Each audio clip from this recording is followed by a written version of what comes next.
Hey guys, welcome to day 26. Almost there, almost there.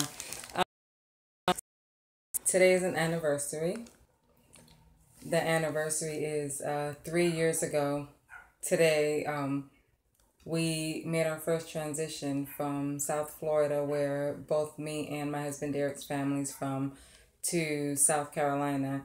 And for anyone who hasn't read my book, Heart's Flow, that kind of maps out a lot of the testimony for that time. But at the same time, God had given us a word that He was moving us. And so we left everything behind and we went to South Carolina. We initially ended up stranded literally the day that we got there. And within 24 hours, God really worked it out to where I got into connection with people that I hadn't seen since I was a teenager, since before I even had kids, all that. And it was a blessing. And so every year during this time, it's almost a bittersweet moment because it's one more year that we've spent away from our families. And both my husband and I are very family oriented. So it's always a little hard, especially when the holidays come. You know, it always works out where I believe that God has just put us in a place where He wants us to be okay with just being us, me, my husband, our kids, whatever people that He has blessed us to have around us at that moment in time. We're really learning or having to learn to be content in the exact moment that we're in, because if we dwell on everything else that's going on, we would be some miserable people. And so today has been somewhat of a hard day for me. The holidays are coming up. We are yet again in a new state, and this time, completely across the country from everyone that we've known, from our family. We're missing our family, missing a few friends here and there. So God is really working on us. And one thing that He had brought to my heart today, which almost aggravated me, but at the same time it's true. I remember we were speaking on Paul, and there was someone I couldn't remember. I can't for the life of me remember who was talking to me about it. But as he preached it, it was probably my pastor. But as he preached it, he said, he wrote that part about being content. I've learned to be content in whatever state I'm in, as he was literally sitting in a prison. And God really kind of brought that to my attention, and He really placed it in my heart to start studying Paul and his life, because he had went through so much. And yet in all of that, he still learned to be content.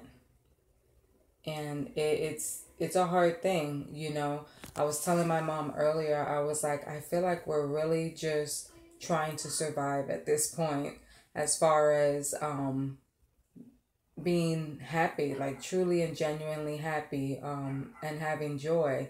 And I told her, I said, I just really feel like we're trying to survive. I don't even feel like it's something that's becoming easy for us right now. It's literally every morning when we wake up and we see, that we're still in certain situations, we're still not in our own place.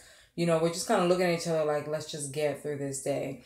And so God has really pressed on my heart to start studying Paul, to start studying the heart that He had for him, his focus, the way he chose to have joy in the midst of everything that he went through. And he chose to keep his focus on God. And so that's what I'm doing.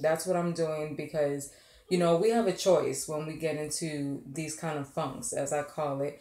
We either choose to dwell on it and stay miserable and fall into depression and allow bitterness and anger and unforgiveness to step in, or we can choose to shift our focus. We can choose to dig more deeper into the Word. We can choose to pray and fast.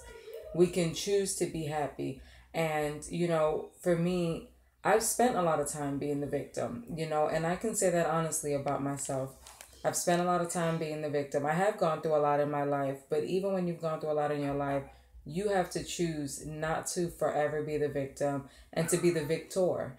And so in that, I am choosing to take more time to study. In that, I am choosing, I'm going to get as deep in my word and in prayer and fasting as I need to get me out of this funk, because I will not lose any speck of joy that I have. I will not allow, my circumstances and my current situation to help me to almost push my focus away from what God is really doing.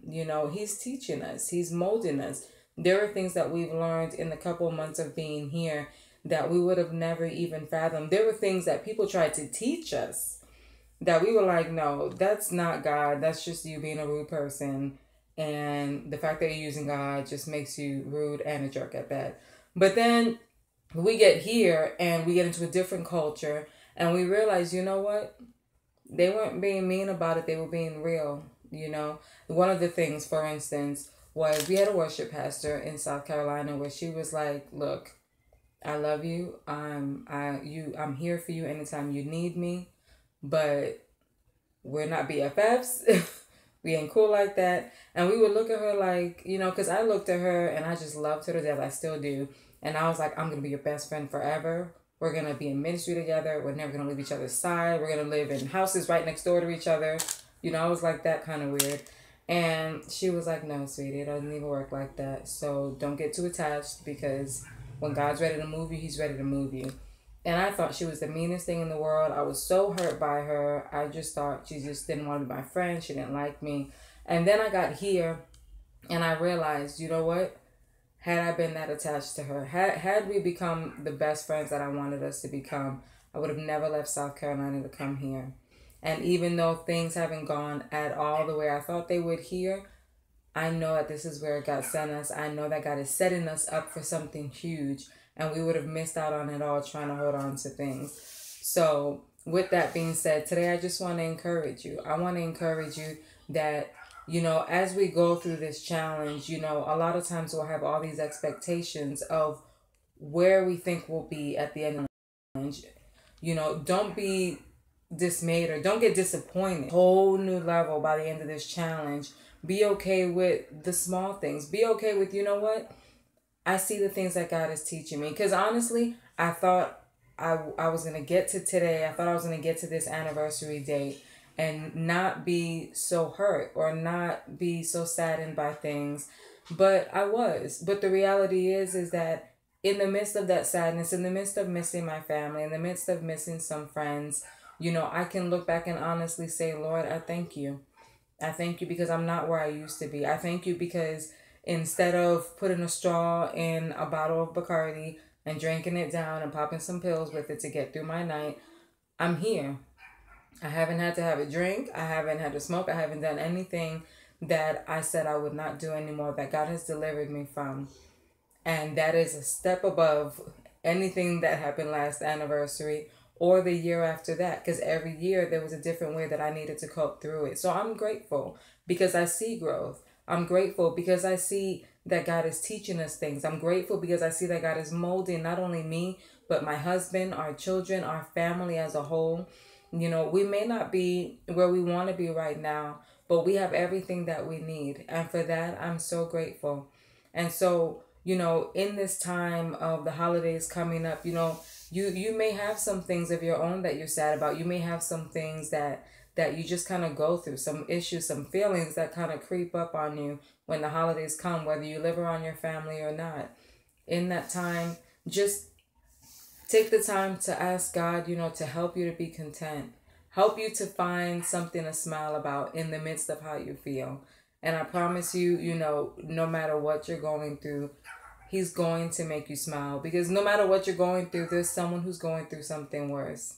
And no matter what you're going through, there's someone that is still admiring, someone that's still inspired by the very life you lead. So I love you guys. I pray that you guys have an amazing day, and I will see you tomorrow.